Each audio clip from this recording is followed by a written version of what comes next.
Donc, mise en place 2025.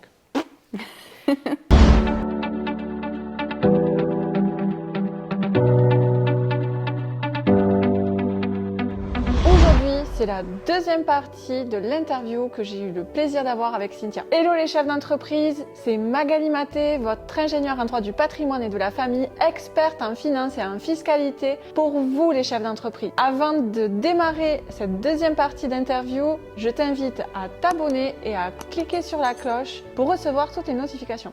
Du coup, Cynthia, par rapport à ta planification 2025, tu as revu certaines offres, enfin, tu as modifié ton offre actuelle et tu vas préparer une offre signature. Ouais.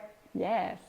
J'ai prévu du coup deux grosses offres parce que, comme je te disais, je change tout mon positionnement. Maintenant, mon positionnement, c'est de me servir d'Instagram pour attirer une foule de personnes aux événements de conversion, que ce soit des événements de conversion comme des webinaires, des challenges ou des événements physiques, des immersions, des ateliers, tout ce genre de choses. Mon but, c'est que les gens comprennent que Instagram n'est pas juste un côté viralité, d'avoir des abonnés pour des abonnés, parce que les abonnés, c'est bien, mais c'est pas ce qui fait rentrer des sous. Non, ça fait pas manger, on est bien d'accord. Non, ça c'est clair. Comme les likes, il ne faut pas manger. Mais plutôt de créer une vraie communauté, un peu comme une petite famille qui sera pressée de savoir ce que tu auras à vendre et qui sera pressée de pouvoir s'inscrire sur tes événements. Donc du coup, mon positionnement change de tout au tout par rapport à ce que je faisais avant. Ce qui fait que par rapport à ça, j'ai créé deux offres. Donc une offre signature qui va être du mentorat sur vraiment un accompagnement en one-to-one avec les entrepreneurs pour qu'ils puissent trouver leur voie de marque et puis derrière mettre en place une vraie stratégie de communication qui leur ressemble et qui comprennent aussi l'importance d'avoir une communauté qui va être prête à acheter tout ce qu'ils vont proposer. Et la deuxième, ce sera une offre beaucoup plus premium qui sera une immersion sur 3 jours avec pareil tout ce travail de repositionnement, de stratégie de communication et puis avec une partie de tournage vidéo. Comme ça, à la fin des 3 jours, comme on fait aujourd'hui, exactement. Comme ça, à la fin des 3 jours, le but c'est qu'ils aient déjà leur premier réel en poche et puis qu'ils foncent quoi. Est-ce que tu allais déterminer le prix de ces deux nouvelles offres ? J'ai commencé à déterminer le prix des deux nouvelles offres. La première, c'est autour des 5 000 € pour un accompagnement de 3 mois. Hors taxe ou TTC ? Hors taxe. Yes, ça c'est un bon point lorsqu'on est chef d'entreprise et qu'on est assujetti à TVA. Ouais. Du coup, 5 000 € hors taxe pour 3 mois d'accompagnement. Mais vraiment, le côté dispo H24 avec tout le rebranding. J'ai vraiment prévu pépite pour cette offre signature.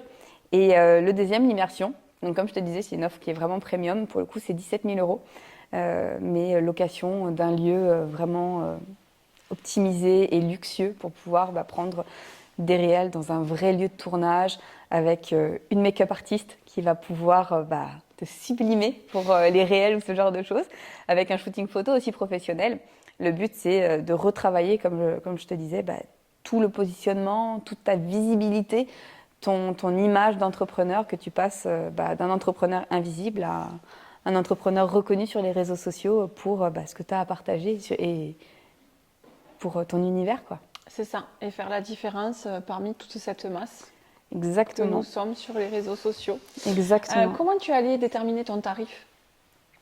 Le tarif, je l'ai déterminé pour l'offre signature. Je l'ai déterminé par rapport à, du coup, le temps, par rapport à mon tarif pour des coachings en one-to-one. Et je fais aussi un peu de done for you dedans.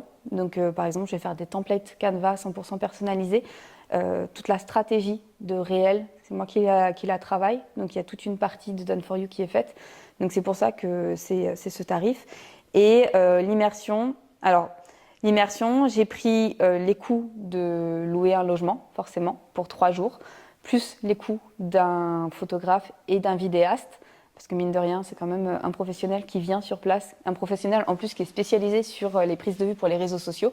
Donc mine de rien, c'est pas négligeable parce que c'est quelqu'un qui s'y connaît sur comment se mettre en avant sur les réseaux sociaux. Et du coup, la make-up artiste, forcément, qui elle va être présente pendant 2 jours.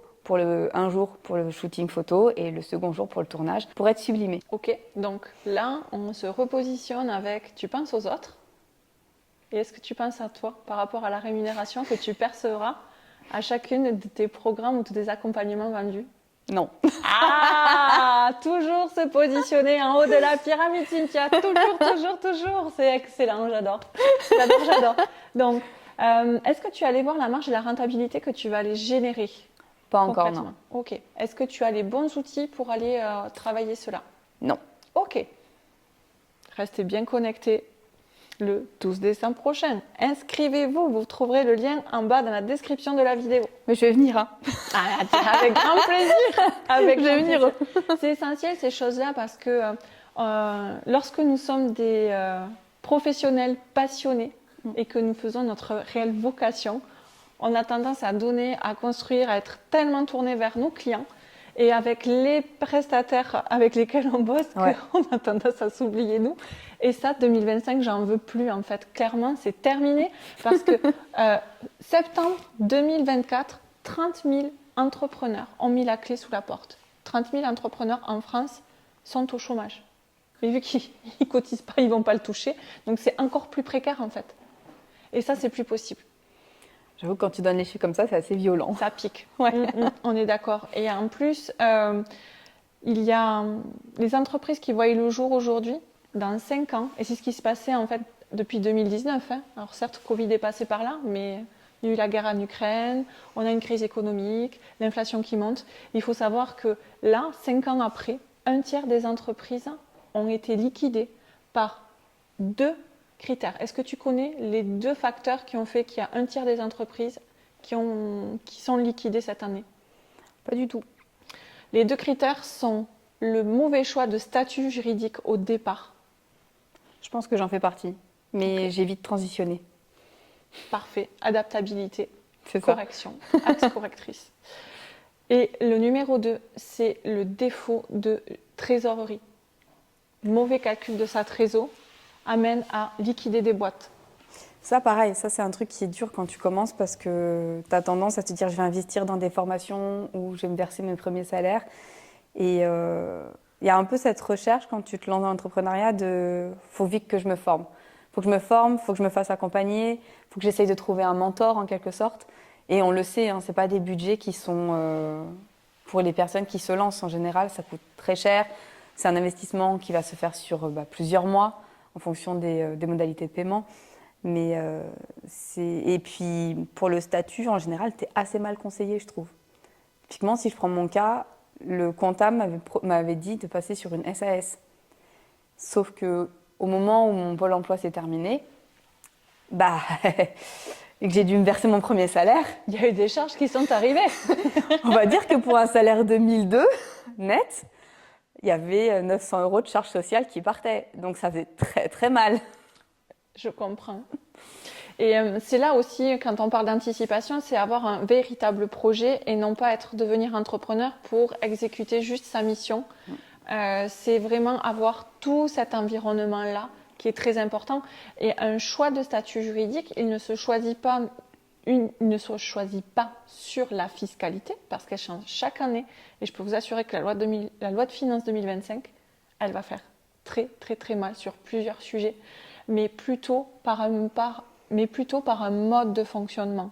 C'est avant tout comment vous êtes dans votre vie personnelle, quels sont vos besoins, quelle est la rémunération que vous voulez vous sortir. Est-ce que vous avez besoin d'avoir une rémunération régulière, mensuelle? Est-ce que vous pouvez avoir une partie de votre rémunération qui soit versée plutôt une fois dans l'année? C'est tous ces événements-là, qu'il faut venir prendre en considération pour choisir un statut juridique parce que ça coûte très cher les modifications. C'est clair. Bah oui, je crois que passer de SAS à SARL, ça m'a coûté 2 000 €. Et ouais. Donc c'est aussi ça. Voilà. Ça, on appelle ça une taxe stupide. Une douille. Une douille aussi. Parce qu'on parle de taxes, d'impôts, tout ça, mais je peux vous assurer que si dans votre rétro-planning, vous vous dites toutes les erreurs qui vous ont coûté de l'argent sur 2024, je peux vous assurer que vous aurez pu mieux vous rémunérer, mieux investir ou faire les bons choix par anticipation pour acquérir cette éducation financière et ce réel pilotage d'entreprise. Typiquement, ça, moi, j'avais fait la transition en 2023 et ça avait fait un trou dans la trésor. Début 2023, ça a été une vraie galère. J'étais en panique. C'était un PLS. Ah ouais, j'étais un PLS. Je t'ai dit, il faut que je fasse rentrer des sous, il faut que je trouve des clients. Parce que ce changement de statut m'a vraiment mis une douille sur la trésor. Le comptable m'avait prévenu, mais entre perdre de la trésor et du coup galérer derrière à essayer de trouver des clients et continuer à me payer un salaire de 1002 et voir partir 900 € de charges sociales, j'ai vite pris la décision de changer quand même de statut. C'est sûr.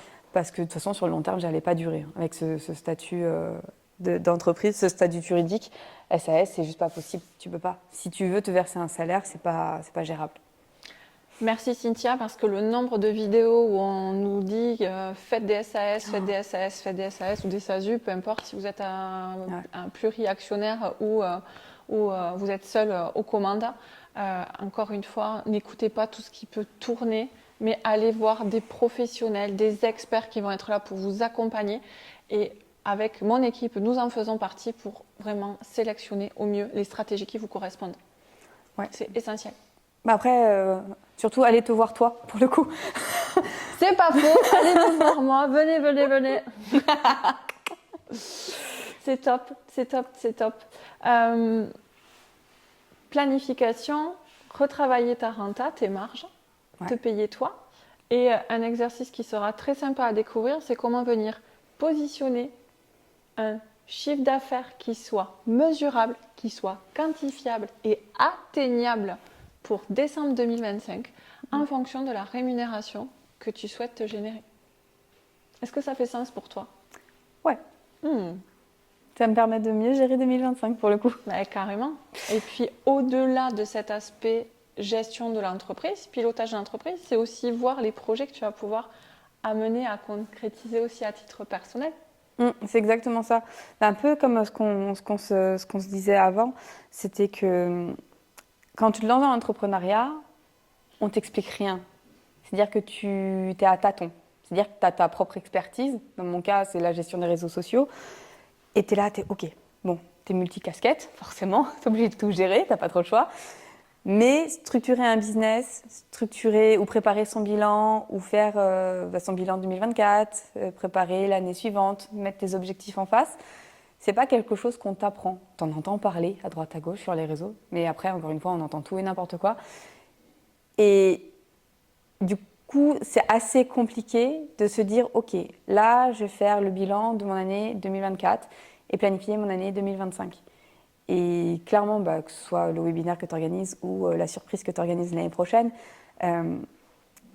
c'est quelque chose que je pense, si ça avait été lancé avant, mais bon, tu ne pouvais pas le lancer avant, techniquement c'était pas possible.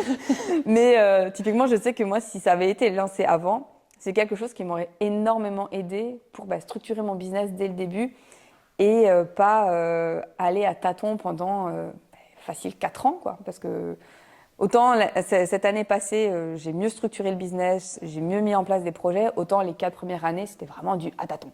Je gère mon business comme je peux, je trouve les clients un peu comme je peux, et c'est quelque chose que je vois souvent chez les entrepreneurs, que ce soit même ceux que je coach, moi sur les réseaux. Il y en a beaucoup qui sont perdus, que ce soit sur leur positionnement, sur leur avatar, sur leur offre. Et en général, tu vois que ces personnes-là, malheureusement, elles ne dureront pas dans la longueur. Et comme tu l'as dit, en général, les entrepreneurs, passés 5 ans, ils ne survivent pas tous. C'est totalement ça. Totalement ça. Et puis, si en 2025, on ne se décide pas à mettre une vraie stratégie en place, une vraie planification pour avancer sur ses objectifs, avoir ses réussites, ses résultats et ses actions correctrices mois par mois, c'est comme si on continue à marcher, alors je ne vais pas dire un fil, mais allez, on va dire sur une poutre, et finalement se dire « Ah, là j'étais en équilibre, ah, j'arrive à me remettre, ah, je suis en équilibre de l'autre côté, ah non, mais j'arrive. » Sauf qu'en 2025, en fait, avec tous les événements qui sont en train de se passer, c'est plus possible parce que l'équilibre, il va faire qu'il y aura encore plus d'entrepreneurs qui vont capoter et qui ne se relèveront pas. Oui, puis c'est pas agréable que de te dire tous les mois il faut que je trouve des clients, C'est ça. C'est mieux d'avoir une vision long terme et beaucoup plus pérenne de ton business. Ça, c'est indéniable. Ça permet de se sécuriser et d'apporter une sérénité. C'est cool. Cynthia, si tu devrais en une phrase me dire comment tu te sens maintenant que tu as fait ce rétro-planning et que tu as déjà bien avancé sur tes objectifs 2025. Plus sereine et confiante. Comme quoi, tout ne repose pas sur des termes juste de fiscalité. Non, c'est clair. Mais le bien-être dans lequel tu vas pouvoir évoluer pour l'année prochaine. Exactement. Écoute Cynthia, moi je te remercie sincèrement d'être venue. Merci à toi pour tous tes conseils. Avec grand plaisir. C'est un sujet qui est tabou en France et de parler aussi de ces challenges, des échecs qu'on a pu avoir. Donc c'est aussi ça, de se retrouver dans le projet qui aura lieu le 12 décembre prochain, de créer vraiment un réseau, une communauté de soutien entre entrepreneurs pour ne plus jamais être seul derrière son écran, derrière son quotidien, mais vraiment partager ensemble pour aller ensemble plus vite et plus loin. Ouais, moi j'ai hâte. Moi aussi, vraiment. Si tu as aimé cette interview, tu as aimé le contenu et tu voudrais toi aussi passer à l'action pour ton business, je t'invite à cliquer sur le lien dans la description de cette vidéo pour t'inscrire au programme et venir planifier ta réussite professionnelle pour 2025. Quant à moi, je te souhaite une très belle journée et je te dis à bientôt. Bye bye!